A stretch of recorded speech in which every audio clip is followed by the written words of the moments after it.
નર્મદા જિલ્લાના રાજપીપળા શહેરમાં આવેલા પ્રસિદ્ધ ધર્મેશ્વર મહાદેવ મંદિરમાંથી વન વિભાગને ચોંકાવનારી સફળતા મળી છે. મંદિર પરિસરમાં તપાસ દરમિયાન વન વિભાગે અંદાજે 35 વર્ષ જૂના વાઘના નખ અને ચામડાનો જથ્થો જપ્ત કર્યો છે. આ ઘટનાથી સમગ્ર વિસ્તારમાં ચર્ચા જાગી ઉઠી છે. પ્રાપ્ત માહિતી અનુસાર રેન્જ ફોરેસ્ટ ઓફિસર જિગ્નેશ સોની અને તેમની ટીમ દ્વારા મંદિર ખાતે વિગતવાર તપાસ હાથ ધરવામાં આવી હતી. તપાસ દરમિયાન કુલ 37 વાઘના ચામડા, 4 ચામડાના ટુકડા તેમજ અંદાજે 133 જેટલા વાઘના નખ મળી આવ્યા હતા. આટલી મોટી માત્રામાં વન્યજીવના અવશેષો મળતા વન વિભાગ પણ ચોંકી ઉઠ્યો હતો. વન વિભાગના અધિકારીઓએ જણાવ્યું છે કે પ્રાથમિક રીતે આ નખ અને ચામડા લગભગ 3 દાયકાથી વધુ જૂના હોવાનું અનુમાન છે. જો કે તે ખરેખર વાઘના છે કે નહીં તેની વૈજ્ઞાનિક પુષ્ટિ માટે તમામ શંકાસ્પદ નખ અને ચામડાને ફોરેન્સિક સાયન્સ લેબોરેટરી FSL ખાતે તપાસ માટે મોકલવામાં આવ્યો છે. FSLના અહેવાલ બાદ સમગ્ર મામલો સ્પષ્ટતા થશે. વન્યજીવ સંરક્ષણ અધિનિયમ અંતર્ગત વાઘ જેવા સંરક્ષિત પ્રાણીઓના અંગો રાખવા, સંગ્રહવા કે તેનો ઉપયોગ કરવો ગંભીર ગુનો ગણાય છે. તેથી વન વિભાગ દ્વારા કાયદાકીય દ્રષ્ટિએ આ સમગ્ર મામલે તપાસને વધુ વિસ્તૃત કરવામાં આવી છે. આ સામગ્રી મંદિર સુધી કેવી રીતે પહોંચી, તે કોને અને કયા હેતુથી રાખી હતી, તેમજ તેમાં કોઈ તસ્કરી કે ગેરકાયદેસર પ્રવૃત્તિ સંકળાયેલી છે કે કેમ, તે તમામ મુદ્દાઓ પર તપાસ ચાલી રહી છે.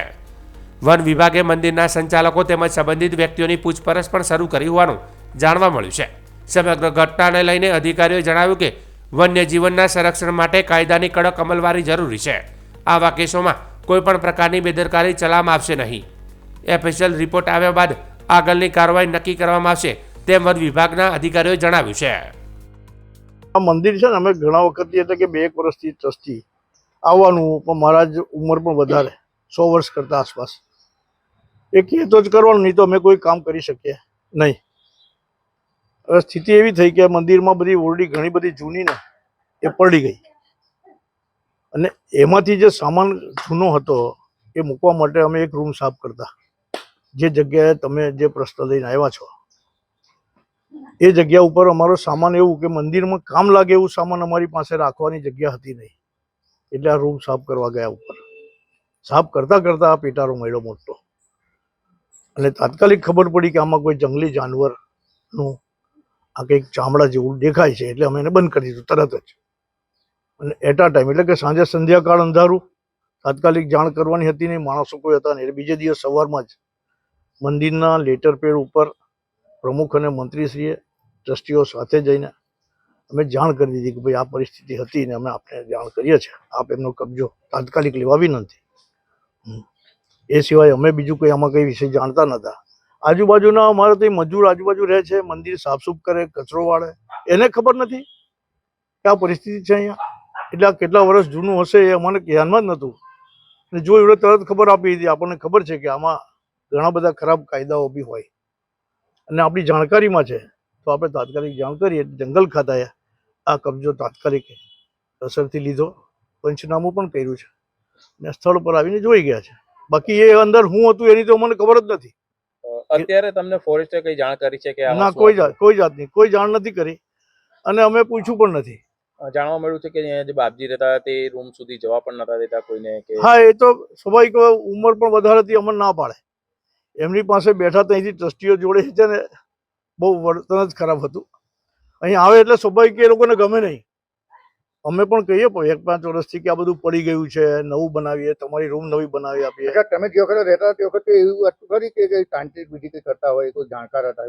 ના ના ના ના, એવી જાણકારી નહીં. પણ એ છે ને, બપોરે કોઈક ને કોઈક આવે એમને મળવા હાથે, અમને ખબર ના હોય, અને અમારી જોડે સરખી વાત ના કરે એટલે બેસવાનું કોને ગમે. આ મૂળ વિષય હતો. અત્યારે શું પરિસ્થિતિ, કેટલા વર્ષ બાદ એમનું મૃત્યુ થયું અને કયા મહિનામાં મૃત્યુ થયું? એમનું મૃત્યુ છે 7/7/25, અને કંઈક 12 હતી આપણે ગુજરાતીમાં.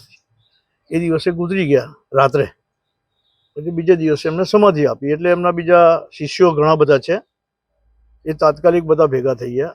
એમનું એવું હતું કે બાપજી અમારી પાસે બેસે તો એવું કે મને અહીંયા રાખજો. એટલે આમની તો નદીમાં જળશય થાય અથવા તો સમાધિ આપવી પડે.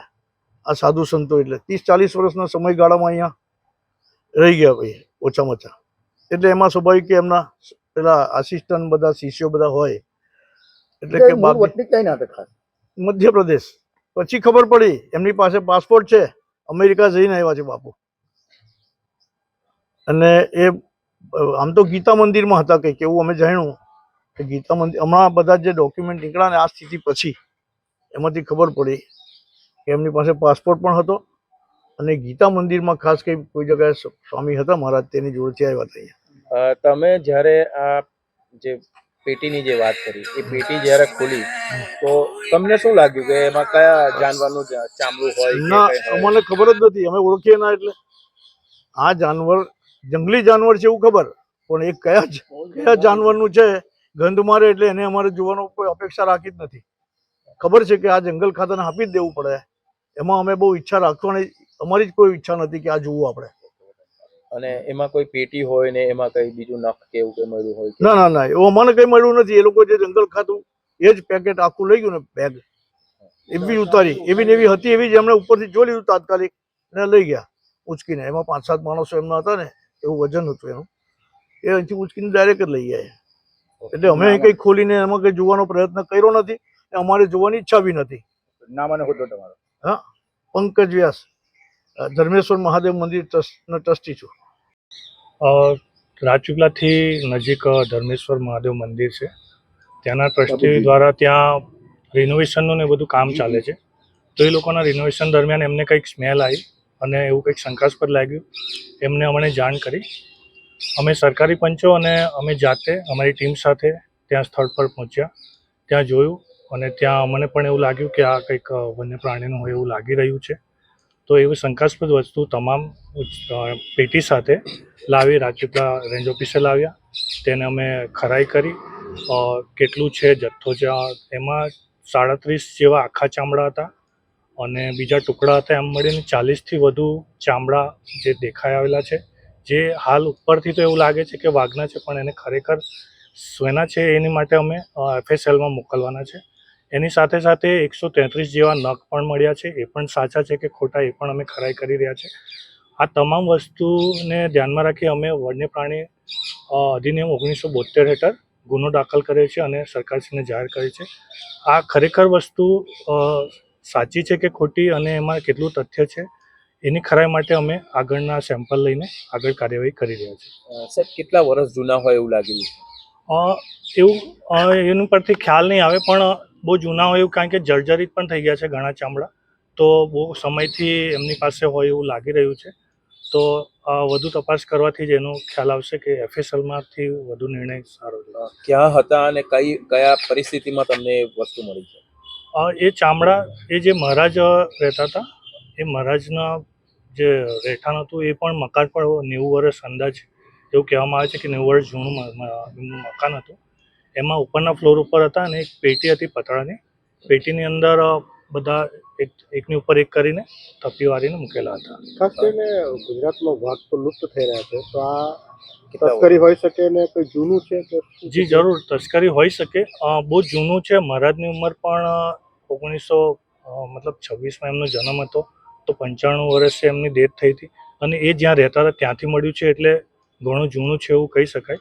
તો એની પરથી ખ્યાલ આવે કે આ કેટલું જૂનું છે અને એની પરથી નિર્ણય લઈ શકાય. સર, જે પેટી છે એની અંદર પેપરના ટુકડા છે, એ પણ 93 કે એવું કંઈક ઉપર વંચાઈ રહ્યું છે. તો જે પેટી મળી એકદમ જર્જરિત થઈ ગઈ હતી અને બહુ ખવાઈ ગઈ હતી. એની અંદર અમે ચામડા કાઢ્યા ત્યારે અંદરથી 1992-1993ની સાલના ન્યૂઝપેપર મળ્યા.